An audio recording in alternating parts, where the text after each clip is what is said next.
అందరికీ నమస్తే అండి.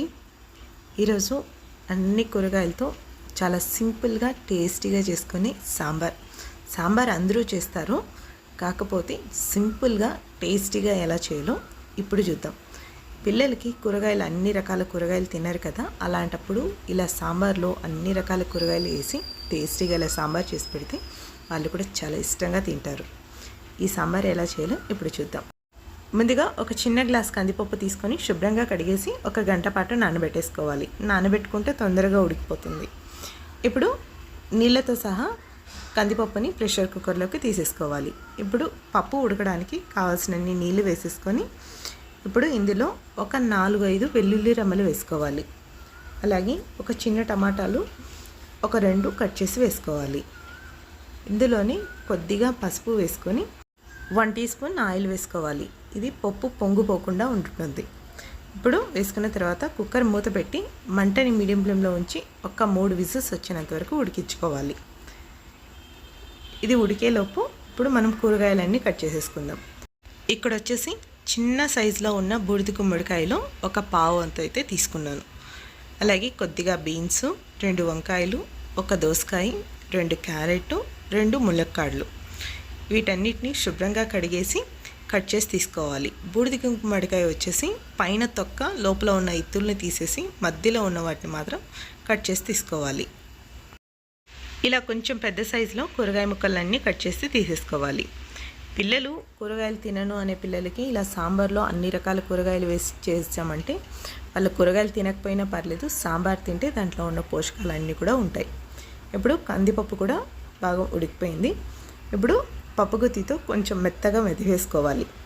ఇలా బాగా మెత్తగా మెదిపేసుకున్న తర్వాత ఈ పప్పుని వేరే గిన్నెలోకి తీసేసుకోవాలి.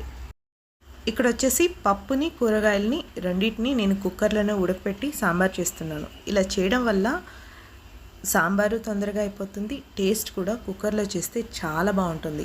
సాంబారే కాదండి, చాలా రకాల కూరలను కూడా కుక్కర్లో వండుకుంటే టేస్ట్ అనేది చాలా బాగుంటుంది.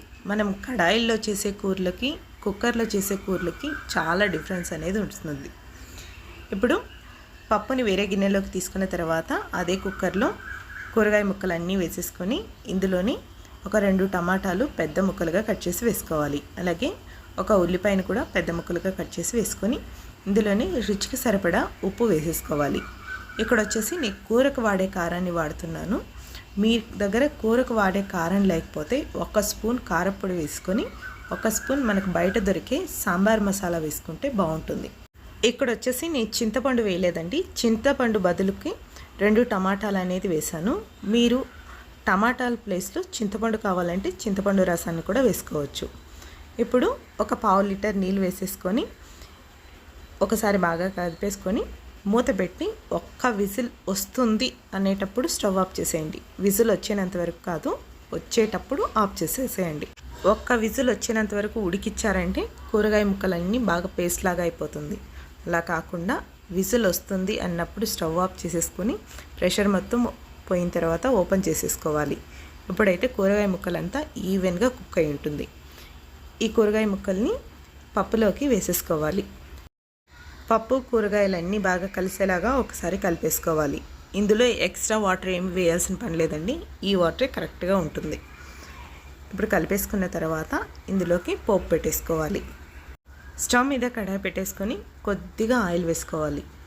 ఇందులోనే ఆవాలు, జీలకర్ర వేసుకోవాలి. ఇది బాగా చిరుపట్లాడిన తర్వాత ఒక పెద్ద సైజు ఉల్లిపాయని ఇలా సన్నగా పొడువుగా కట్ చేసి వేసుకోవాలి. ఇప్పుడు ఉల్లిపాయలంతా కాస్త ఫ్రై అయిన తర్వాత ఇందులో కొద్దిగా కరివేపాకు వేసుకొని ఫ్రై చేసుకోవాలి.